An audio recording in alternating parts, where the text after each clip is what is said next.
All right, J-Dog. So this is, let's just go ahead and jump right into it. What we're doing today. We are shooting a very special episode of restaurant growth. We're gonna talking about one of the posts that Food Tribe did called 10 actionable SEO tips for restaurants. And so for anybody that's catching this video later, I'm going to allow Justin to introduce himself and his background. But Justin was responsible for putting together that list for Food Tribe.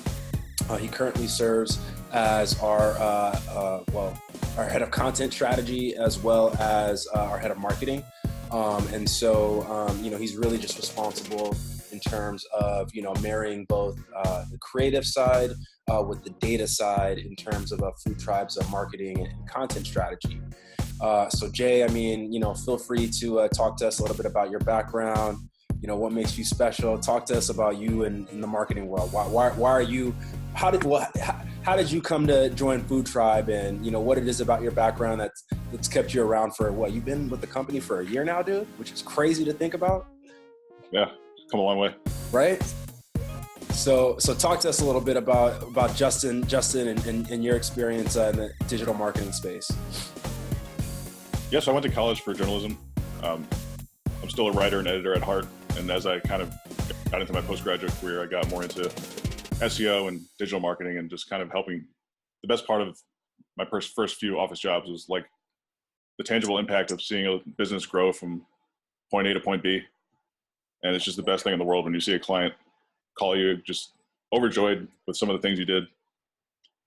And for us now, it's getting people into their restaurants. So I'm still just a kid who loves food, and I love seeing restaurants grow. Absolutely, dude. And I think that is why you and I get along so well. I think that, to kind of to your point, watching people or watching organizations go from kind of small or nuanced, like something that you just kind of discover, and you being a part of helping them grow. That's a pretty rewarding feeling, right? It's a lot more fun because I've had a lot of clients who are already like multi-million-dollar companies, and helping them make a few more $1 million is not nearly as rewarding as helping that food truck sell like a hot dog. Totally. Yeah, absolutely. And it doesn't help or it doesn't hurt if the hot dogs are really good too, though, right? Yeah, and everybody needs to know about them. All right, dude. So, all right. So, so for anybody that is a digital marketing virgin, so somebody that is, pretty new to the space, there's a bunch of different things, that they can learn about, right? I have clients that, that I reach out to or have conversations with, and sometimes they just don't understand it. They're like, well, what's a Facebook, and why should I be doing email, and, what's going on with social media, and how do I drive calls? And, and so for me, I totally get it. Like it's a very complicated space. There's a ton of stuff going on. But what I have seen, especially with the way that things are trending, SEO or search engine optimization is really a tentpole of anyone's digital marketing strategy or digital marketing campaign. Would you agree with that? Yeah, SEO changes seemingly every year, but it's still always going to be the foundation. It's the foundation of a great website. It's the foundation of a great, even social media campaign. Everything kind of starts there. And I think people overcomplicate SEO. It's really not that complicated. You just got to find the things that work for you and just stay consistent with them. All right. So, and I 100% agree with you. So, for someone that doesn't know what SEO is, can you just quickly break down what search engine optimization is for, a newbie? It's just when people search for things on the web, what things are they going to search for that makes your website pop up or your restaurant? Absolutely. Right. And so, again, guys, for people that don't really know what search engine optimization is, the way that you really want to think about it is you have a platform like Google, right? And Google is what's called a search engine. And there's plenty of search engines out there. Google just happens to be, the 500-pound gorilla in the room. And so, what happens is every day, people are looking for things. They could be looking for a person. They could be looking for a service. They could be looking for a product. They could be looking for cat videos. They could be looking for, anything, right? And so what they'll do is they'll navigate over to their favorite web browser, which is, Firefox or Internet Explorer or Chrome. And they'll navigate to one of the search engines, so Google or Bing or Yahoo, and they'll run a search, they'll run a query.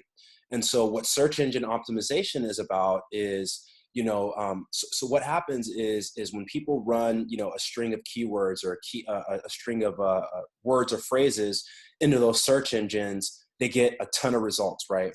Well, the guys that are doing search engine optimization the best are guys that have relevant content or relevant keywords on their site that match those keywords that their ideal customers or their queries are actually running for. Now, does that make sense, Justin? Am I explaining search engine optimization correctly? Yeah, I think people can definitely overcomplicate it. It's not all just about like the keywords. It's a lot of times just, oh, is your website faster than some other websites? Do you have a lot of customer testimonials or something like that? Is your website pretty? Is it fun to look at? Like, it's all about the user experience as well. So there's a human element to it. Ah, okay. So it's not just the search words. It's like basically how your website is communicating with the platforms in and of itself, right? Is that another way of explaining it? Pretty much, yeah. Okay. All right. So you want a pretty website, you want relevant keywords, and you want a really good user experience so that when people are running those queries or however it is that they land on your page after, running that search, what needs to happen is that your website needs to explain back to Google, hey, this is a really great experience for this person. And so, we definitely want to, rank this page higher because again, like it's in line with what that person's looking for. And it's in line with the experience that, Google comes to expect of the very best websites on the web. Is that right? Yeah. You can rank number one. Say you want to rank number one for your target keyword. If you get there and people come to your website and they're not having fun, they're not like clicking through to different pages, they're not buying anything once they get onto your website, then you're not going to be number one for very long. Yeah, definitely. Yeah, I don't remember what the stat is, but I mean, I think it's like 10 million searches a minute or something like that happens on. I'm probably not doing that stat any justice, but people are constantly searching for things on these platforms, right? And as these search engine platforms start getting more and more information, their algorithms get more and more sophisticated, right? And so what happens then is like as these algorithms get more sophisticated, if your website is not keeping up with what's happening in real time, well, you're going to suffer. And I think that that's basically what you're saying. Is that right, Jay? Yep, for sure. Awesome. All right, man. So, you did a really awesome job of, really simplifying 10 actionable ways for local restaurants and food brands, to take advantage of, some of the SEO trends or some of the search engine optimization trends of 2018. And so, something that we want to do as a value add for our customers and anybody that's really just interested in learning more about SEO is just walking them through those tips.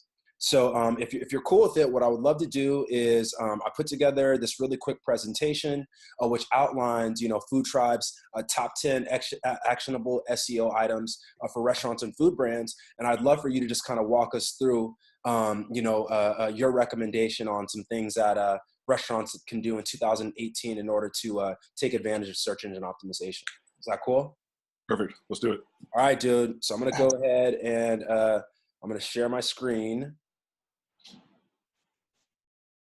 All right. So can you see my screen? Yes. Awesome. All right. So let's go ahead and hop into this very first episode. Again, guys, this is Justin and I talking about 10 different ways that restaurants can help grow using proven SEO tactics that are relevant here in 2018. And again, Justin is a really sophisticated marketer. He's been working with Food Tribe for the past year. And we are our own guinea pigs, right? We run a lot of these strategies on ourselves before we make any recommendations to our clients. And so, we wouldn't be putting out this information if we didn't feel like it was going to add value to you. So, buckle up. You're going to learn a ton of really great information. And if you have any questions for us later, feel free to place them in the comment section, and Justin or a member of the Food Tribe team will get back to you. All right, Jay. So number one, man, the very first thing that you had on this list, and I'm assuming that there's going to be some importance in this, is it's important for restaurants to put their updated menu online.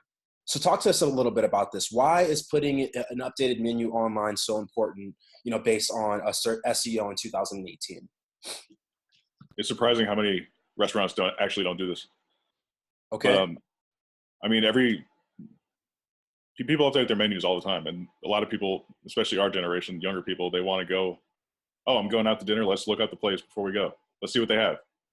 Or, oh, like I'm in the mood for something good. How do I know where I can find the best empanada around me? Okay. So having your menu online will go hand in hand with your local keyword strategy, which we'll get into later, to get you ranked for your top menu items. If you have bestsellers, put those more towards the top. If you can make it more of an interactive page, because a lot of people will upload their menus as a PDF, which doesn't give you any of that lovely SEO juice. Totally. You want to keep them on the page, so you put it as a page on your website. Okay. It's a quick win. So, sorry to cut you off, Jay, but so it really just boils down to, if you have, so if you're a local restaurant and you're known for something, and so in this example is you mentioned empanadas, right? So if me, Terrence, it's Friday night, I'm starving, and I got a hankering for empanadas that are super close to me. So I'll go to Google and I'll run a search for best empanadas in Los Angeles. If I'm a restaurant in LA and I don't have, and I serve empanadas, and my empanadas are the best empanadas in the city, but if my menu isn't online and isn't being indexed by these search engine platforms, you're telling me that I'm shooting myself in the foot. Is that right? Exactly. You don't give anybody a reason to believe you. Totally. And I You think don't know if you have empanadas. You could be lying. No, well, we certainly hope that people wouldn't lie about empanadas, because that is cruel. But yeah, man. And I think that makes perfect sense, and I think that just kind of goes in line with just making sure that you're updating, and, you almost want to overly communicate what's happening at your restaurant or your place of business. And, it's something as simple as going online and saying, hey, this is a new menu item. This is something that, we're excited to talk about, something that we feel like people online need to know about. It's not that big of a thing to do. And normally should take, just a couple of minutes, but it's just another opportunity for you to capitalize on an SEO, a proven SEO tactic. Would you say? Yeah. You can even take it the next step if you want to add links. Say if you do like carry out, if you do delivery, you can put links in your menu to add stuff to your cart. Get creative with it, whatever you want to do. That's awesome, dude. That's great. All right. So before we go ahead and move over to our second tip, is there anything that you would like to add on putting your updated menu online?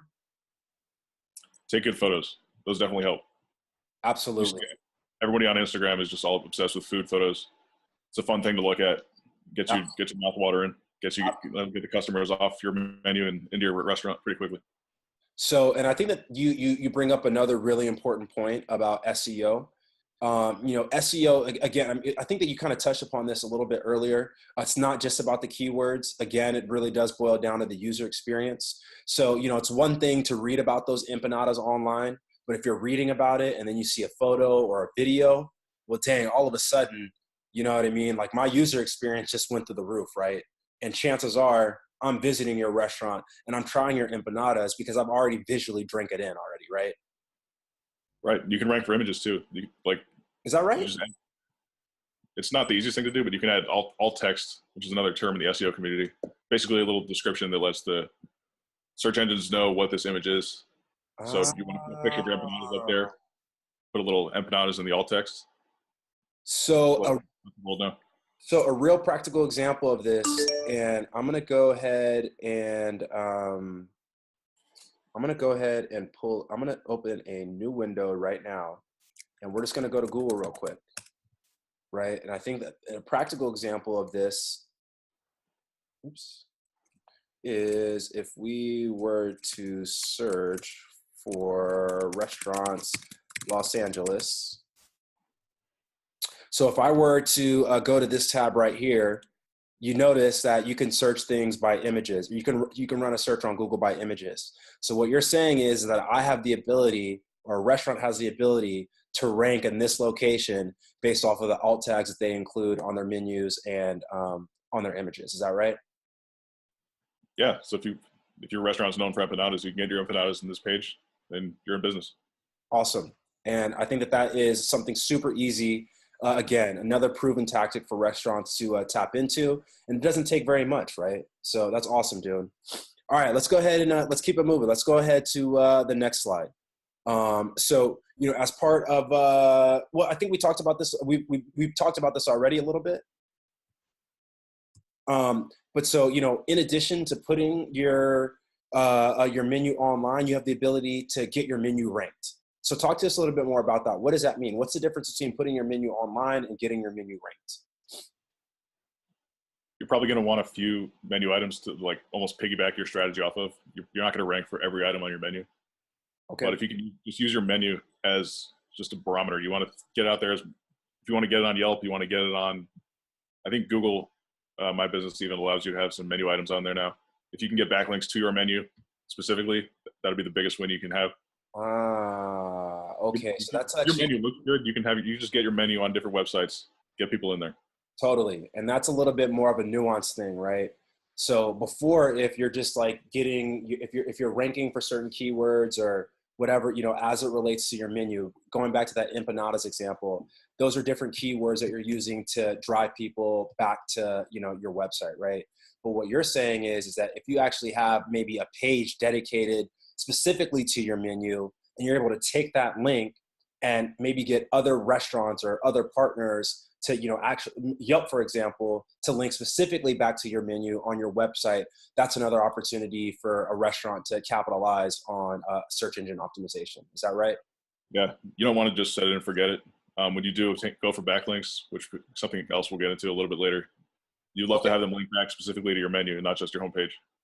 All right, dude. So that's awesome. And so I want to ask you a quick question because I had to do a Google search myself, and so I know what the answer is. So for anyone that wants to make fun of me later, I know what the answer is. I had to look for it, but that's what a curious mind does. What in the world is an SERPJ? Search engine results page. Search engine results page. So we learn something new every day. All right, guys. So what's a search engine results page, Jay? It's just which page of the search engine are you on? You always want to get on page one. Exactly, right. And so, another really important stat is, so whenever you run a search on Google, and correct me if I'm wrong, Justin, but I believe that Google ranks the top 10 results on each page. Is that right? Yes. There are a million charts, but basically it'll show like the typical one is the breakdown between like ranking 1 to 3 and then like 4 to 6. And then the big drop off is between like page 1 and page 2. So if you manage to find yourself ranking on page 2 for anything, if you're 11 or 12 overall, you want to just hammer home, try to bump that up a little bit, get on page 1. Right. Nobody goes to page 2 especially when they're hungry, you're not going to go to page 2. Exactly. Right. And so, and that's another really important thing about search engine optimization. It really is about getting into, the mind of your customer. Right. And so, especially for restaurants where, it's such a, there's kind of like two ways to think about it. There is, the foodie who is like super meticulous and, is like planning for like a special event and, might be doing, kind of research. And, that is, so the content that you want to, be relevant to that person is going to be a little bit different than the content that you want on those search engine results page for somebody that's like really hungry and in the moment is looking for something right now, right? But I think that what's super important about both of those examples is that regardless of, what the intent of the searcher is if you're not being ranked on the very first page, and not just the first page, but in the first 3 spots of the first page, the likelihood of your customer clicking through and landing on your page drops significantly, right? And it only continues to drop, as you go to, page 2. And I think, for all intents and purposes, if you're on page 3 or below, you're pretty much like on Pluto, right? Nobody knows, where you're going. Something super important that you just said though, Justin, is that, those page 2 and those page 3 opportunities are a real chance though for restaurants and for food brands, to identify on those keywords, those topics, those pieces of content that can push them to the first page or to the first top 3 results of the first page. Would you say that that's correct? Yeah, for sure. It's better to be on page 3 than not. be on the page like at all. So it just lets you know that you're in the arena. You're just not on the field yet. Exactly, exactly. And we want to get you in the game. We want you like LeBron James throwing it down, taking home championships, right? For sure. All right, dude. So let's go ahead and let's keep it moving. So let's go ahead and move to tip number 3. So tip number 3 is to define a local keyword strategy. So talk to us a little bit about that, Justin. How do you define a local keyword strategy? One of the tools I like to use is Google Trends. It keeps things very simple. You can kind of hone down and say you have a restaurant in Los Angeles. You can see maybe people in Los Angeles like certain foods more than other foods. So that'll help you figure out what you should prioritize over other things. Say, for example, pineapples here. You're not going to rank for pineapples. You're just not. Right. And wouldn't really be helpful if you did. But if you want to rank for like best pineapples in LA or like best farmers market in LA, that's something that would be much more attainable. It's a longer keyword. It's more specific. Absolutely. Also, one of the things that I'm sure the term pineapples has 1 million searches a month, but the success rate of ranking for that is probably very low. But so if you want to simplify your keyword strategy, you focus on like volume and difficulty, but you also want to focus on like buyer's intent. Totally. So if you can rank for a keyword that has a much lower search volume, but a much higher success rate, then that's a better way to go, especially if you're just starting out. Interesting. So talk to us a little bit about those two things, right? So you said that there is high search volume and then a high success rate. What's the difference between the two? I mean, don't you want to be ranked for, things that have high search volume or terms that have high search volume? You definitely do, as long as they're relevant to your business. But like, for example, like pineapples, if you Google pineapples, I'm sure you're going to get results from like Wikipedia and stuff. It's probably not going to be a restaurant or a farmer's market or anything like that. Exactly. Okay, I understand. So what you're saying is that by implementing a local keyword strategy, you can take, generic terms and make them directly applicable to you as a restaurant or a food brand and like who your audience is. Is that what you're saying? Yeah, you want to focus more on like longer term keywords. Totally. Especially if you rank for like best pineapples in LA, something like that, or pineapples near me. Absolutely. Something along those lines. It's better. So if you're a local business, and I think that there's ways to do it even if you're a national chain as well, right?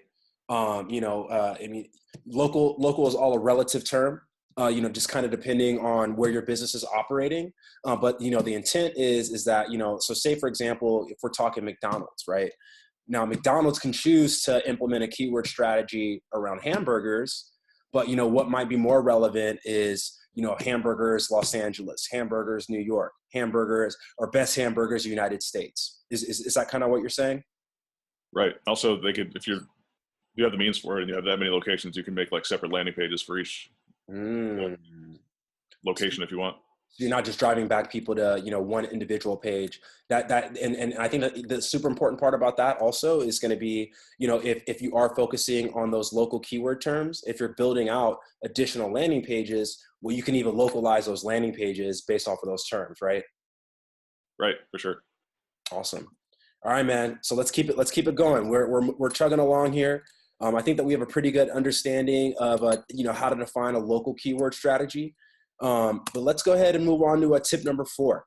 What are some, so this tip is implement basic on-page SEO practices. What does that mean? Basic on-page SEO is basically some of the things we talked about before. Like you want your website to be easily digestible. You want to have links going through from one page to the next to keep users on your site so you can improve your click-through rate, improve the time on your page, because your rankings will be hurt if your bounce rate is high. If someone clicks on your website, they only read one page, they leave. Or if they don't click through to another page, if they don't buy any of your products, all those things factor into SEO. So you want to have simple landing pages that are easy to digest, easy to look at, and you don't want to stuff keywords. That's also black hat. It's called black hat in the SEO community as opposed to white hat. Everybody can tell, especially the search engines, they can tell when, oh, I want to rank for empanadas. Let me just write the word empanadas 500 times on this page. And people do that. So how would you recommend identifying, what best SEO practices are, for someone that's never heard about SEO before? I just wouldn't get too complicated in the beginning. If you want to try some things, go for it. see what works, see what doesn't. Maybe even get some, if you can get some testimonials, or you can even talk to your audience, just have them be honest. Like, hey, what part do you like? Do you like the website? At what point of the website did you lose interest? There are tools you can use, such as like Hotjar. I think you have to pay for it though, but that'll provide a heat map of your website, and you can find out exactly where users lost interest in your website. Totally. So just anybody that ends up watching this video later, Hotjar is the tool that Justin just mentioned is a really, really fantastic tool for monitoring the way that people are using your website. It actually records how people are using your website in real time. So, you know, what their mouse habits are looking like, you know, if they're hovering on, you know, certain keywords, if they're highlighting something, if they're clicking on something, how long it takes for them to click, right? And to Justin's point, in order to implement basic on-page SEO, good SEO best practices, it's going to be super important to understand, you know, how people are using your site. You know, once you have an understanding of how people are using your site, you can start making those little on-site changes that lead to a better user experience, which then in turn communicates back to the search engine platforms, you know, how your site is performing and, you know, what the user experience is like for the customer. Is that right, Jay? Exactly. You don't always need to go too deep into it. A lot of it boils down to like, hey, if I land on your website, can I figure out what you do within like 5 seconds? Totally. If I can, then you're off to a good start. Totally. And we've had some trouble with that at Food Tribe, right? And, you know, that has taken a comprehensive strategy, you know, with our team in terms of like figuring out, okay, well, we're doing all of these things. Well, how do we simplify and clearly communicate to people, you know, what it is that we do? And so, you know, making just like simple changes has, you know, it makes sales conversations a little bit easier. And, you know, whenever our customers get in front of us, you know, making the sale is a little bit easier because they already have a little bit of understanding of who we are and what it is that we do, right? So that's great. All right, dude. So we're halfway there. We are on to tip number 5. And this is something that you talked about a little bit earlier in the conversation. And so, you know, this again, right? Social media is a little bit of a different beast from, you know, traditional SEO, but it certainly has a place, right? So talk to our audience a little bit about how or why engaging on social media is going to be important for restaurants from an SEO perspective. Social media in general will kind of be almost like your middleman to SEO. You can't have a good SEO strategy without social media, and vice versa. I know you and I have talked before. We're both big fans of Gary Vee, and one of the things he always says is how important it is just to get attention. Right. That's what you want to be doing on social media. If you want to get on Instagram, you post a picture, you want to start a conversation. The more comments you get, the higher. Even Instagram does it now. It's almost like Instagram SEO. If you get more comments, more people will see your picture. It'll be on the popular page. On Twitter, you get a bunch of replies. But what you really want is like if someone, Instagram is not great for it. Twitter and Facebook are better. You can get someone to click through to your page. That's where you see the SEO benefit. Understood. So if you have relevant content on your social media channels, you know, and you're getting people to click through and go back to your website, that is in itself like a supplement almost to your SEO strategy. Is that what you're saying? Yeah, exactly. Awesome. And I think that, you know, something again, you know, super important, you know, we kind of talked about this at the beginning. No, we did talk about this at the beginning of our conversation, right? You know, digital marketing is a whole lot of things. It's not just one thing, right? And so, you know, the idea, especially for our restaurant partners and our food brand partners, is that, you know, you identify the tip pole or the foundation that, you know, really pushes your business forward. And then you can start weaving in or implementing these other channels, right? But the idea is that all of these different channels, whether it's search engine optimization, whether it's SEO, whether it's email, whether it's, you know, any other sort of like digital marketing for influencers, they're all working together and not competing with one another. Would you say that that's correct, Justin? Yeah, for sure. It's all about trying things. It's so easy to get overwhelmed with digital marketing, even social media, just specifically food. If you have a restaurant, Instagram is likely going to be your best friend because it's so very visual. Absolutely. But if you take the same content you're going to post on Instagram and try to post it on LinkedIn, you write like 500 words about some food item, it's not going to work as well because you're just like, oh, you're just telling like CEOs to eat your hot dog as opposed to just hungry people on Instagram. Exactly. And I think that you hit the nail right on the head. You know, again, like all these different platforms, all of these different channels, you know, you really kind of have to respect the rules of how they're run, right? So, the user experience for email is going to be different than the user experience on Facebook. The audience is going to be different on LinkedIn than the audience is going to be on Instagram, right? And so your job as, this savvy, sophisticated digital marketer is to figure out, the unifying thing about your brand, your customer, your food, your customer, whatever it is that people like about you, and, figure out a message that works for people, on that platform that you decide to choose. Now, one of the reasons why, Food Tribe is such a big advocate for running SEO campaigns is that SEO seems to be the most altruistic in that, there's just so many people using platforms like Google and Yahoo and Bing. It doesn't really matter who you are, right? Typically when people are on these platforms, they're looking for, very specific information. They're looking for the best empanadas in Los Angeles, or, they're searching for something very specific as it relates to your restaurant.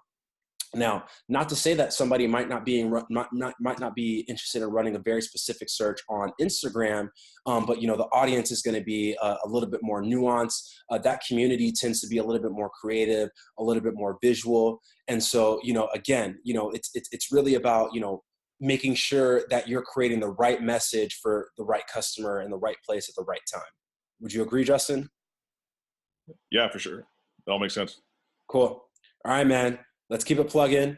So we're on to tip number 6. Now, this one, I'm going to push back on you a little bit because I've heard competing things. And so I want to get your opinion on, so this is one of the tips that you put out, and I support you. And I agree with you in some ways, but I've heard this being frowned upon a little bit.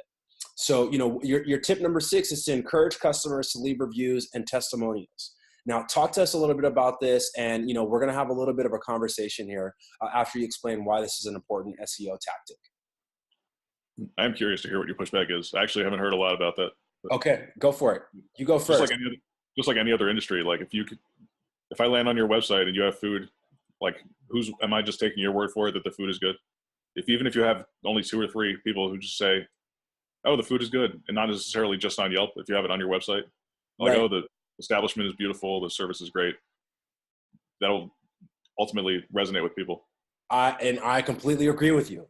And if the reason why the reason why I love digital marketing or digital media is because it is the great equalizer, right?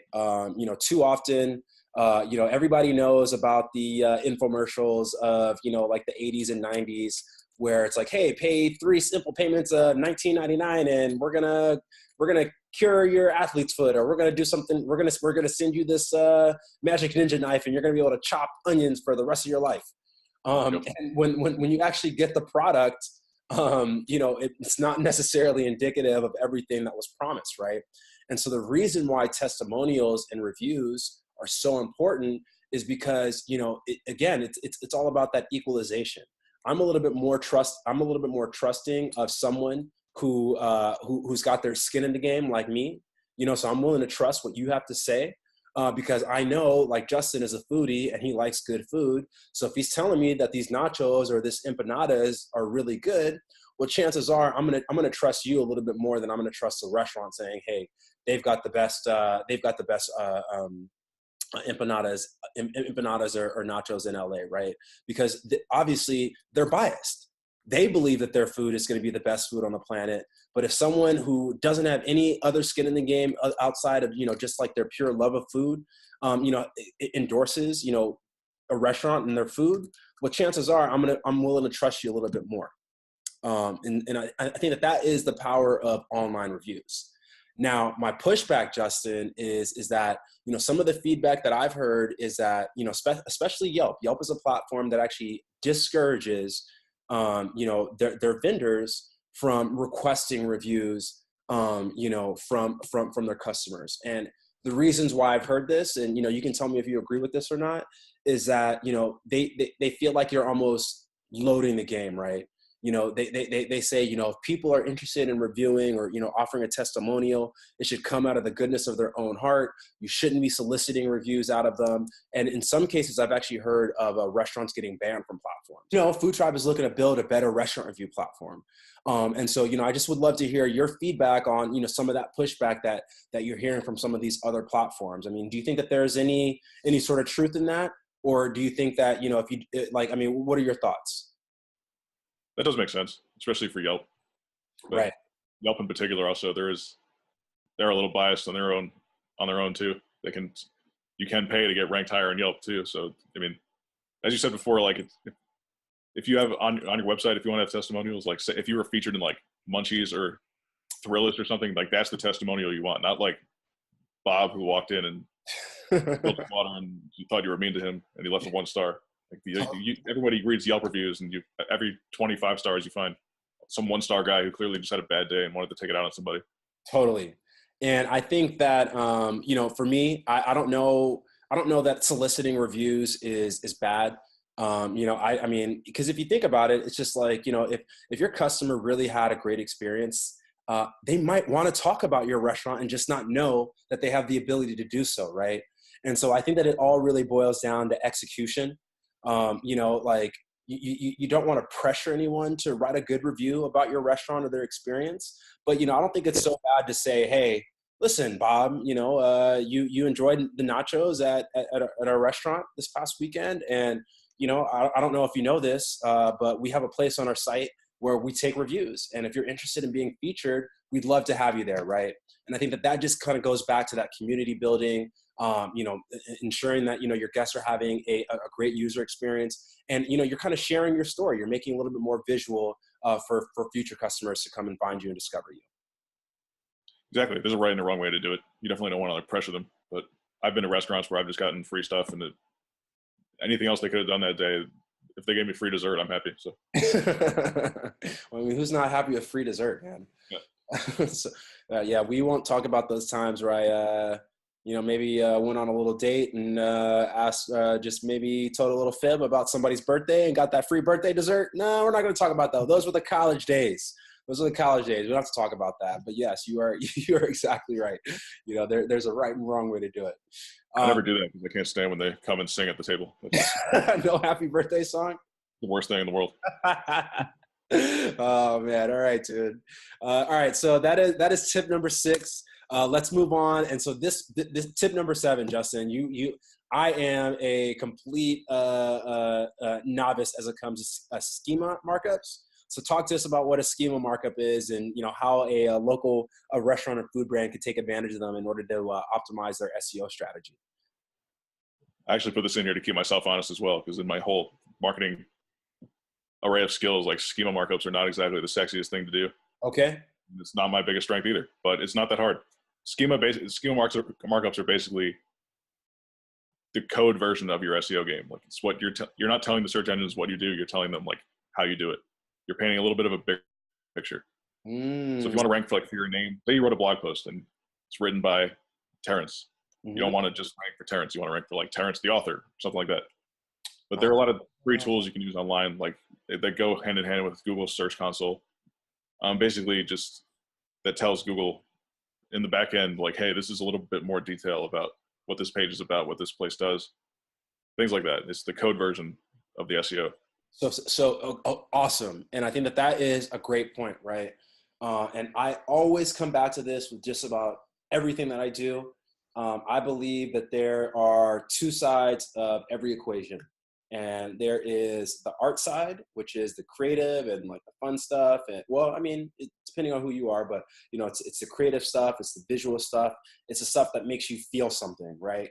I think that for practical examples on the SEO side, that's going to be the images, that's going to be the videos, that's going to be the words that you use, the testimonials, all that kind of stuff, right? Then on the other side, there is the science, right?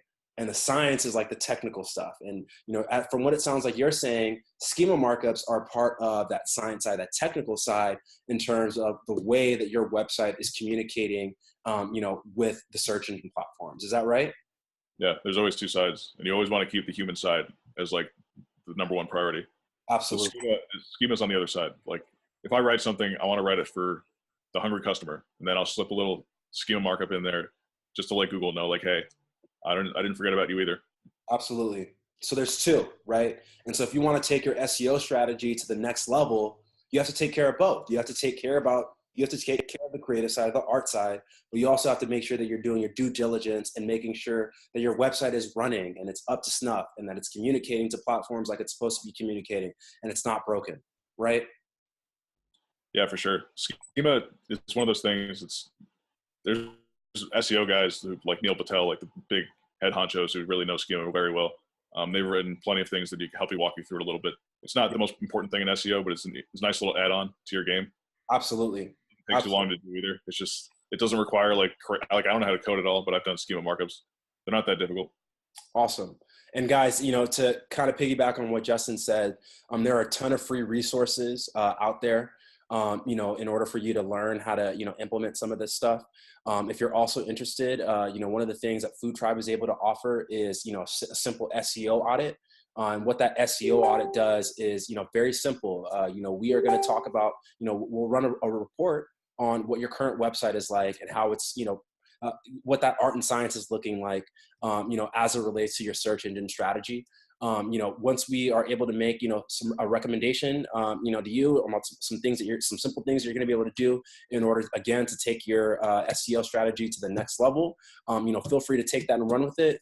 Or you have the ability to engage with us on a deeper level, right? And so you'll have a partner that's going to work with you hand in hand. And what that means is that we are going to work on both like the creative side and the technical side, in order to help take your SEO strategy to the next level, and hopefully help you identify, not hopefully, with the goal of helping you identify new customers. So, again, there's a ton of free resources. If you're a small business owner and you just don't have the time for it, we'll talk to the Food Tribe team and we can help you out. But let's go ahead and let's keep it pushing. So let's go ahead and move over to tip number 8. And so this one is a little bit easier to explain, Justin, but talk to us about citations. Citations are kind of more specific. It's more of a specific type of backlink. Citations are basically just your name, your address, and your phone number. Oh, okay. So that's what you want to get those anywhere you can. It doesn't even need to link specifically to your site, but if you can get just your basic information out there, name, address, phone number, on different sites, just as wherever you can on the internet, it will definitely help you in the long run. Awesome. That's awesome. Okay. All right. So let's, okay. Yeah, that's perfect. All right. So let's go ahead and move over to slide number 9. Okay. Or tip number 9. Okay. All right. So set up Google My Business. So this is a little bit of a newer feature on Google. Talk to the team about what Google My Business is. It's almost like their own little version of Yelp. Okay. It's not like it doesn't jump out at you, but it's pretty subtle in the search engines. It's very simple to set up. You set up a little account, put all your information on there, name, address, phone number. I believe there's elements of it where you can work in your menu. You can have photos, there's reviews in there, everything you could ever need. And like getting on Google's good side is the best thing, one of the best things you can do for your SEO. Totally. It's hard to rank locally without setting up Google My Business. So you just get your business in there. It's easy. It'll help you rank better on maps too. Like if you look for best restaurant near me, you're going to pop up on Google Maps because you're on Google My Business. Now, is there a difference? Like Google had a local product. I think it was actually called Google Local, or they had Google Plus for a while, but I think they started kind of phasing that product out, right? Google Plus still has like its place. It's just not cool. That's the problem with it. Yeah, it wasn't cool. But this is a little bit different than Google Plus, right? Yeah, this is not really, Google Plus is more for like conversation. Google My Business is more for just letting you know hey Google, I have a business. Here I am. Here's my information. Let's get some people in there. The reason why I asked is I remember getting like an automatic notification for Google Plus, like for whatever reason, like once I created my Google account, I just had an automatic profile on Google Plus. But then I believe that they took some of that data and transitioned that over to Google My Business. I'm not sure if that's 100% correct, but I believe that a lot of that old previous data from Google Plus has been migrated over to Google My Business. So if you previously had a Google Plus account, my recommendation is to, hop into Google My Business, see if you've already got stuff there, right? And that means that setting up is like, at least, in my case, is 50% done, right? You might just need to go in there and put in a few more details, but that's just another opportunity in order to, again, drive links back to your website and to, capitalize on ways that people are searching. You want to get on Google's side. Google wants to be your best friend, and you want to be best friends with Google, right? Yeah, Google My Business doesn't require a whole lot of upkeep either. Once you set it up, you're pretty much good. Awesome. Google Plus, surprisingly, I don't know how familiar you are with Google Plus communities, but as far as sharing content, that's one of the quicker wins you can have. There's communities in there about everything. If you have content about food, you want to share it with people who love food, that's one of the avenues you can go. Really? I didn't know Google Plus still had a community, man. I thought they were dying kind of a slow death. You're saying that there's still value in using that as a social media or a content channel.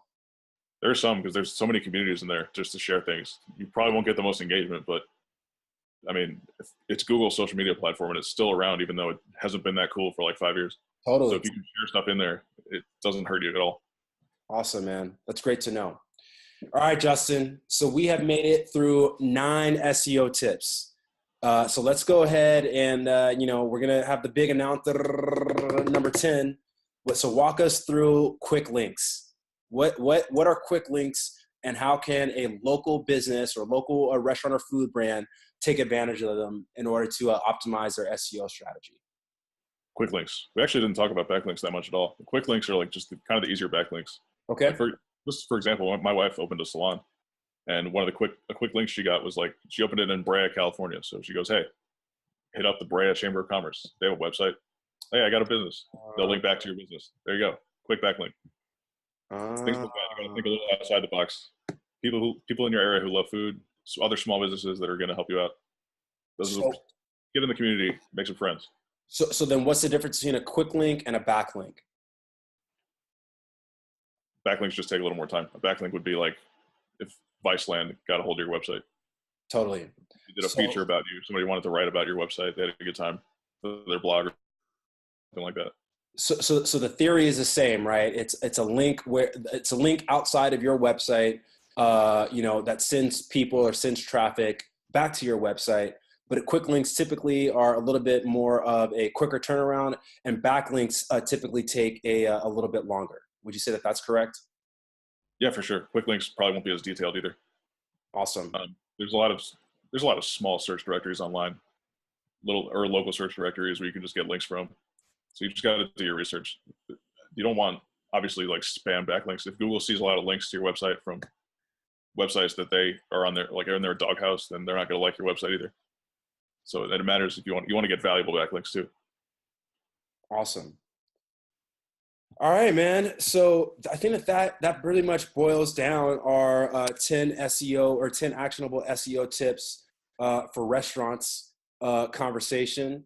What I would love to do is, just basically let everybody know, again, if they're interested in learning more about SEO, definitely, comment in the comment section, ask any sort of questions that you might have regarding, some of the content that Justin or some of the conversation that Justin and I spoke about today. And again, if you're interested in taking your SEO strategy to the next level, certainly reach out to our team. One of the quickest ways for us to get started is by implementing an SEO audit. An SEO audit, again, is a comprehensive report that the team and I prepare, which really just outlines the health of your site as well as your SEO strategy. At the end of that report, you'll have some actionable things that you can, start doing yourself tomorrow or the day after, in order to get started.